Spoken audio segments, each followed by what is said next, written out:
अरे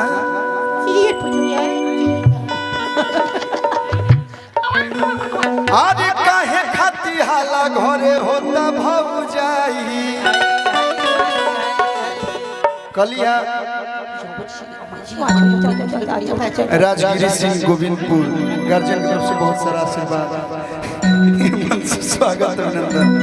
ये कलिया के हम खिसियाए हुए हैं। काहे खिसियाए बोले होला जब होली में केहू अकेला रहेला तो ओकरा बड़ी खलेला उ फील हम समझ सकत नहीं। तो लइकवा कहता अरे काहे खाती हाला घरे होता भौजाई। एक बात अभी जाना नहीं है, अभी हम एगो दुगो गाएंगे, इसके बाद चंदन भैया गाएंगे, सब लोग गाएंगे और लास्ट में हम लोग आज 5-6 को डांस किया जाएगा। सब लोग डांस करेगा, जितने लोग आए हैं सब लोग डांस करेंगे। एगो दुगो हम गा लेते रतन अंकल में नहीं। अरे की हमारा के सफ सफ दोना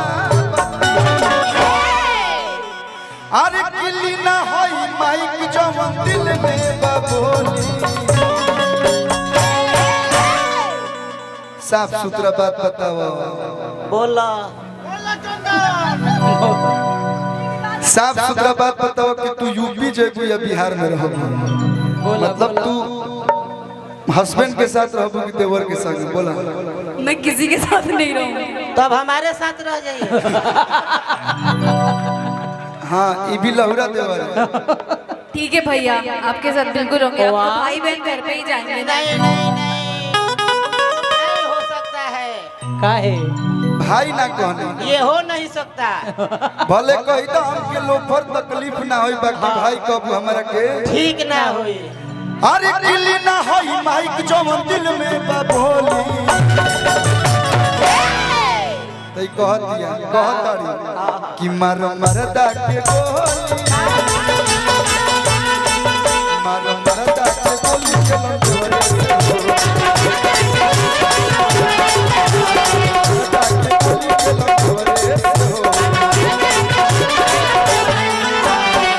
इस पूरे कार्यक्रम में अगर सबसे ज्यादा कोई क्यूट देवर है तो वो है प्रियांशु। हाँ छोटे बाबा भसुर के श्रेणी में आ गए हैं। देवेंद्र अरे काहे खाती हाला घरे होता भौजाई। हमरा के साथ साथ बना बताई। हल्ला होई माइक जो दिल में बबोली।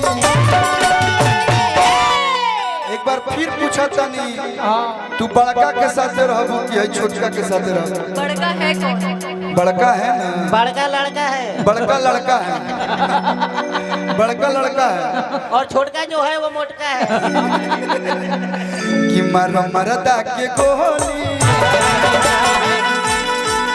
मार भाई के गोली चलो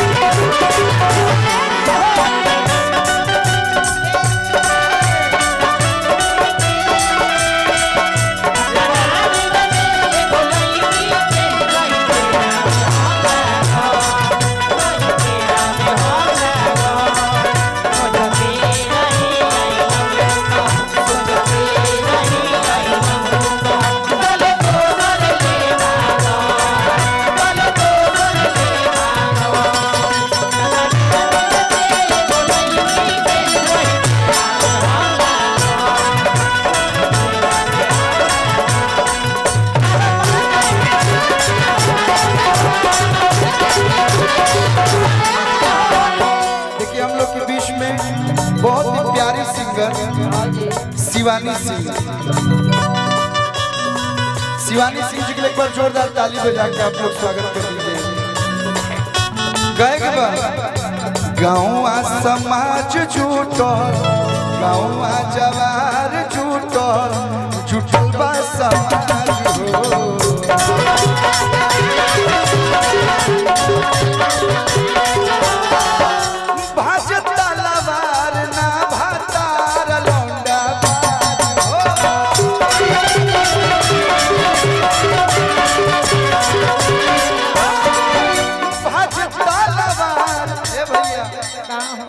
आज न सब लोग डांस करने लगा। पहले गांव में कुछ भी कार्यक्रम होके तो लौंडा आवास होनिए के बड़ी डिमांड रहे। हाँ जी।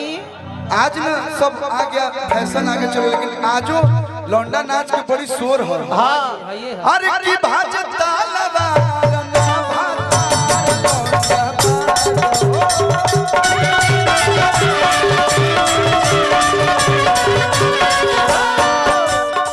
सारा मीडिया समाजी आवाज के उठाई, हई जवानी पर शादी पूरा बक्सर में बटाई। बहुत खतरनाक है, एक नंबर के खतरनाक है। भले ही भोली दिखती है, आ जवन लड़की ज्यादा कर ले समझी, आपको नहीं बोल रहा, उधर बोल रहा, वो सबसे ज्यादा खतरनाक है। बारू खतरनाक बाकी बनो तारू भोली। ऐसे देखिए आँख को बुझाता कि केसर चौकाई वाला रोड होके चमचम रंग के तो ऐसा नहीं बुझाता कि एकदम फोर लाइन पर जे विक्रम रहे। अरे की बारू खतरनाक बाकी लागत तारू भोली। मर मरदा के गोली, मर मरदा के गोली चलो छोरे से मरदा के गोली चलो छोरे से हो। एगो नया गाना आइल बा। अरे की होलिया में एक चारा बाहर रंगता। बिहार में दारू बंद बा, लेकिन होली एगो ऐसा मौसम है, हम जानत नहीं कि एमे 15% लोग मार के आइल, लेकिन क्यों बतावे ला कि हम दारू पीले। दारू पिए वाला कभी भी ना कह सके हम पियले बानी। कहला सच ना मुंह महकता। दारू के नहीं के मौका, शराब के मौका। दारू जो पिए लोग कभी ना कहला। आप दारू पिए के बाद आदमी और एकदम टाइट हो जाता है, क्योंकि वो जानता है कि मैं ड्रिंक किया हूँ, कुछ अंड बंड नहीं बोलना है। एक दो लोग तो मार के जानबूझ के अंड बंड बोले, लेकिन दारू लेकिन अरे होलिया में एक चारा बार रंगता। मूड ना बने तब पे कमाल रंगता। आयो धनु भैया धनु आ होय भतार वाला चीज पटीदा।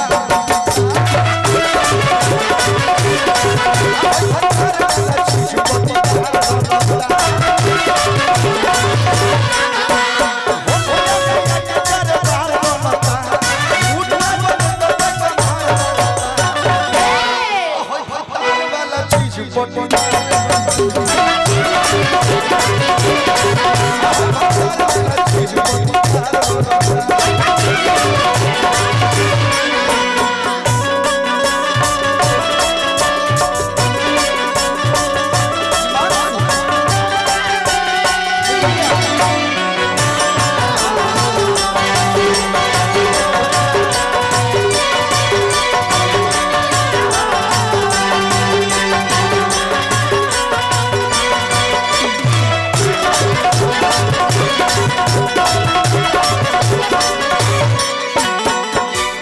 प्रियांशु भाई जानते हैं कि कितना हमें वायरल होना है। इस सीजन में इनका पेट भर गई है। कुछ भैया के जीवन वायरल भइल बड़े, लेके रोनो लाला काई हाला का लगावता। लेके रोनो लाला काई हाला का लगावता। आयो हो मटी लगनु के साधई पुरावता।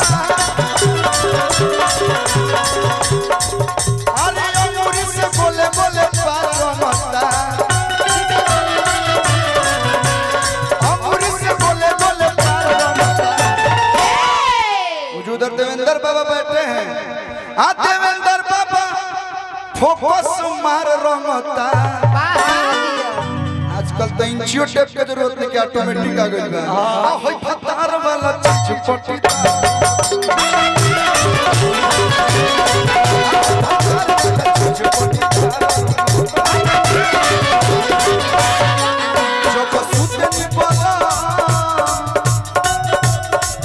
जो बसुत निबलम संग